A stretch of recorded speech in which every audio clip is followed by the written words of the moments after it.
Hello everyone, this is Andy from Skirmish Hobby Projects again, and today I thought I'd take some time away from the project table just to have a bit of a chat really.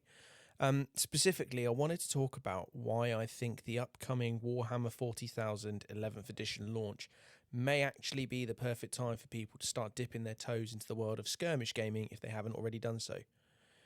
I'm going to go out on a limb. I think everyone in the world of tabletop wargames has probably heard of Warhammer 40,000. And many who have never even put models on the table will have heard of the setting as well. I know it was my avenue into the world of tabletops was starting a 40k army.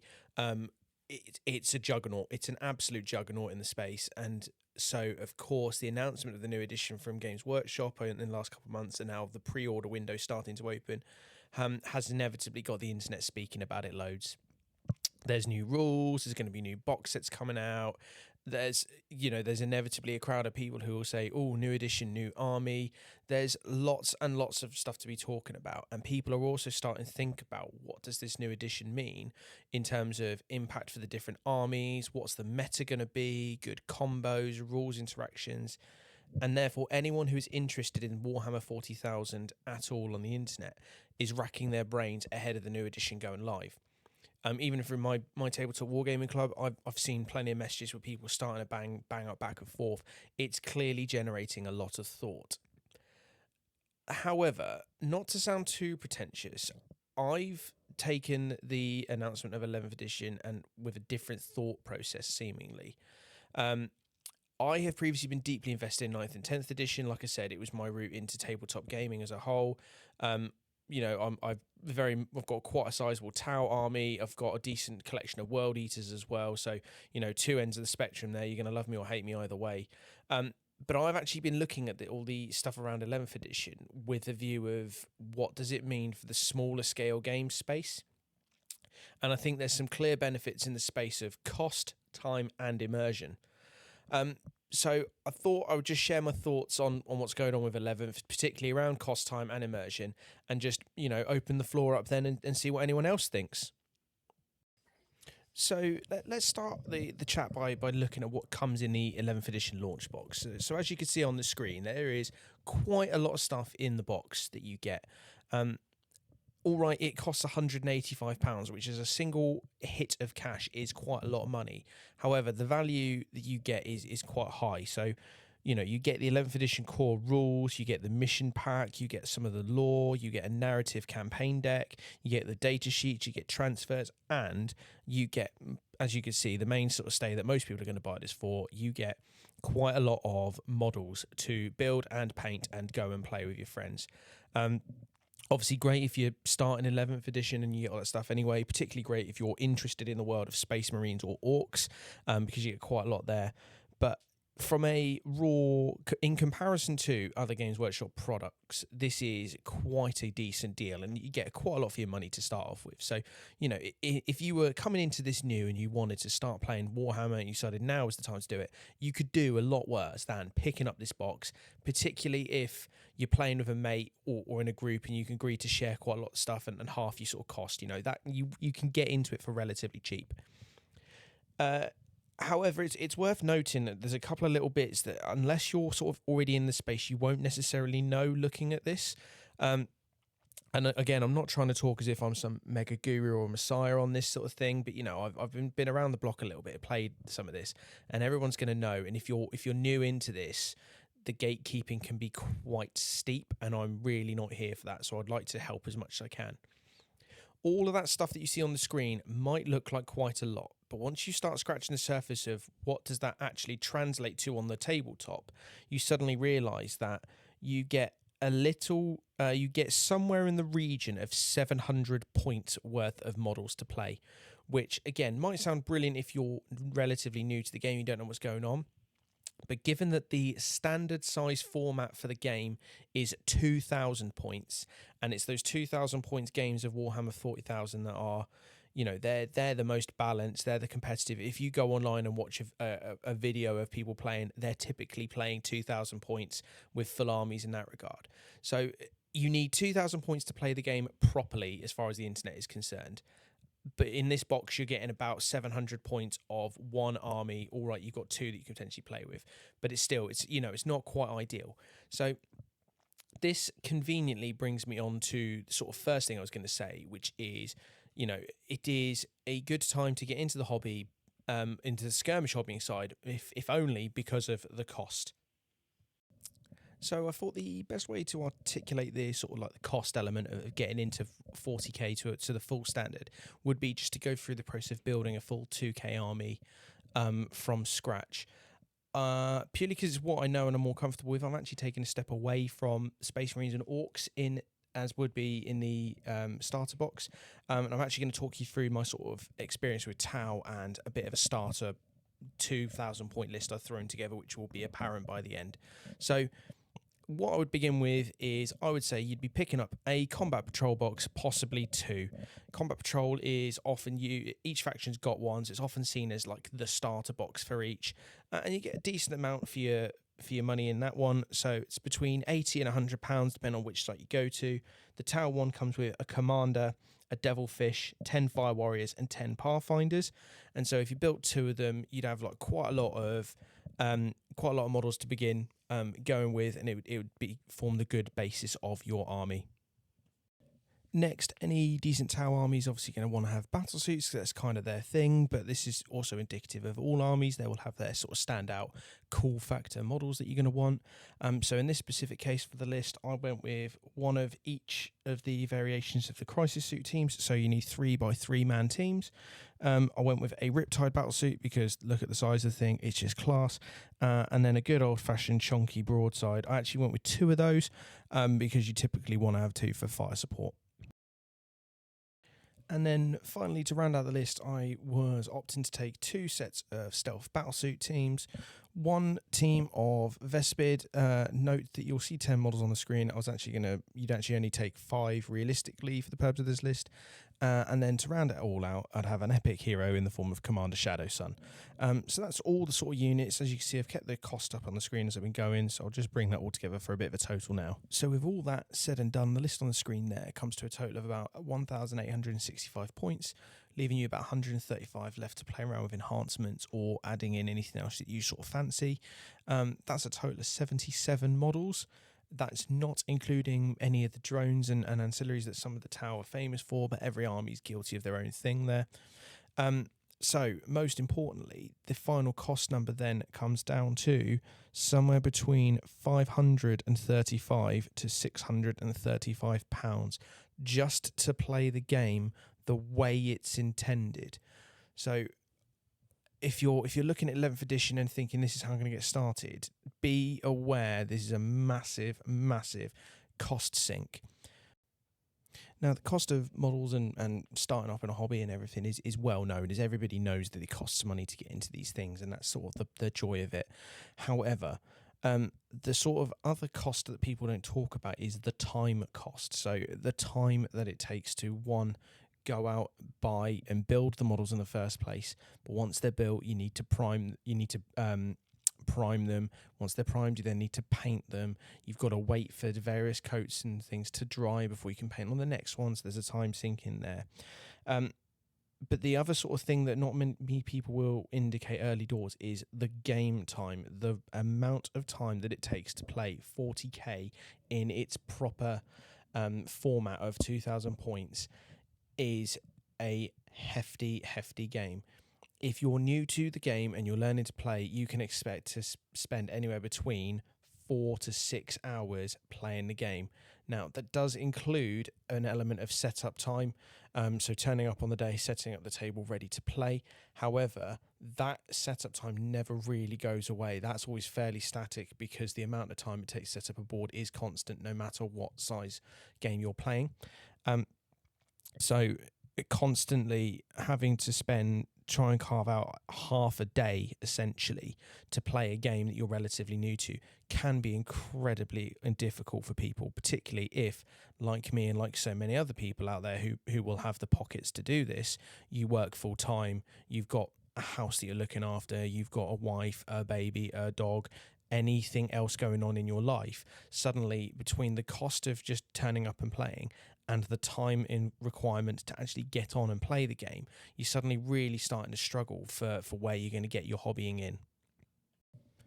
And so the final thing I wanted to cover off before we look at Skirmish Gaming itself is, it's the immersion element. So, you've decided, you've gone out, you've spent all the money, you've spent your time to kit these models out, and now you're ready to play. But as you've seen from the picture of the full list there from my own collection, I'm not just painting another random unit from within the Tau Empire of a specific colour. People don't tend to paint just an element of the Imperium. They you attach personal feeling to your models and your specific bits. They might be, to go back to the Armageddon box, you might be building, we're the 5th company of the Blood Angels chapter. These guys have done this. You'll find people will name their characters. They will come up with interesting quirks of their own units. The immersion side of it. And the problem is, the bigger and bigger and bigger and bigger and bigger your armies get, and the more models you're dealing with, the level of immersion you feel is somewhat reduced, because you just can't split your attention and your emotional investment across that many more models. You might come up with a cool paint scheme, but eventually some bits will just be, oh yeah, this is just generic squad here, this is generic squad there. At which point I feel like the hobby loses an element of it. If you're spending the time to make these things ready to play, you want to feel invested in how they do, and when they do something great on the table, you want to feel great. And when they sort of, die a glorious death, you want to sort of feel like a bit of an emotional twing on it. So to try and return to a positive spin on this, rather than just bashing Warhammer 40,000, which is not the intent at all, I still enjoy a full game from time to time. I just struggle to fit it in with my busy schedule. But this is where I think Skirmish Gaming comes into the fray, and why I think 11th edition and all the launch and all the hype that's coming around the setting now is a perfect time for people to start looking at Skirmish Gaming options. It solves all 3 of those concerns that I've highlighted. So, cost. Skirmish games, by definition, are smaller. You don't need as many models in order to play the games. They're designed to be played with smaller model counts. Brilliant. That means you're going to spend less money on each model. Or rather, you're going to spend less money on the boxes for the models, because typically all the stuff you'll need will come in a single box as well. That straight away leads on to why I think it solves the time question. If you've got less models to build and paint and run with, you'll be up and running quicker. So you've spent less money and you've spent less of your time to get on the tabletop playing the games. And the time sink of playing the games is inevitably quicker as well, because, funny old thing, if it's a smaller format with smaller model counts, the time passes quicker.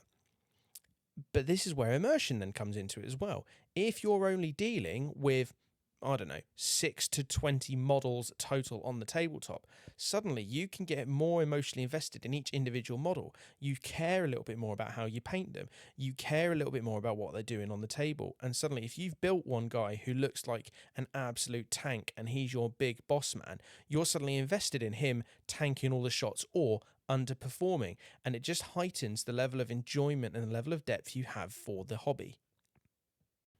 So with all that said then, if you decide that you want to get into Skirmish Gaming now that 11th edition is on the cusp, what options do people have? I'm going to stay looking completely within the Warhammer 40k universe, because I'm just going to work on the assumption that if you clicked on this video, if you're looking into 40k 11th edition as something you want to do, you're probably going to want to stay within the setting. And I don't blame you, because actually Games Workshop have been very clever in the way they've approached things with mainline 40k, and there are lots of options available to you. So one of the easiest options that you might have available to you, and coming right back to the beginning of what we said about the Armageddon box, you could just play a smaller game of Warhammer 40k. I know I've made a big deal about 2,000 points being the proper format of the game, and the internet will try to convince you that 2,000 points is absolutely the size of the game that you must play, but actually there's nothing saying that you have to play it at 2,000 points. There's no reason why you can't play 1,000 points. My local club that tends to meet on a Tuesday, when I've gone and played 40k, that's how we tend to do it. It's 1,000 to 1,500 points. And typically me and my opponent will agree ahead of time what the restrictions are within that list then. So all the same normal list building criteria apply, but you might be, actually, you can only take 2 characters maximum, you can only take 1 vehicle, and you must have a certain number of battle line troops, just so that it retains some level of internal balancing. You know, that is an option. If you know the numbers I then quoted earlier for the cost of getting into it, well, if you're playing half the size of the game, realistically they might be halved, or you then spend your money slightly better, and at least then you're getting to the table a lot quicker than you otherwise would. That would also help with the side of you're learning all the same rule set. You can learn to play the game, and then the only thing that changes down the line is the number of models you're putting on the table. And so that is a quick and easy way of getting into skirmish gaming if that's the way you want to look at it. I, however, would say that's not really skirmish gaming in its truest sense, though. All you're doing there is just playing a small version of Warhammer 40k, and while I'm a massive proponent of that, and I enjoy doing it myself, it's not really skirmish gaming in its own right. So what are the other options within the realms of 40k then? Well, the next easiest one, which I mentioned on the list building element, was combat patrols. Like I said, combat patrol is often seen as the starter box for every respective army, because you get quite a lot for not a lot of money, relatively speaking, and you can use it as the backbone of building out your army. But actually, Combat Patrol is a game mode in its own right within the world of 40k. I can't say hand on heart that I've ever actually played it myself. I've set up games where we've played proper 40k using the Combat Patrol models and boxes, but I've never played Combat Patrol itself. But it comes with, it's the baseline of 40k as standard, all the same sort of rules elements apply, but there will be unique stratagems, there will be unique abilities, there's unique loadout requirements as a result on your units that are playing on the game, and so it is a format in its own right.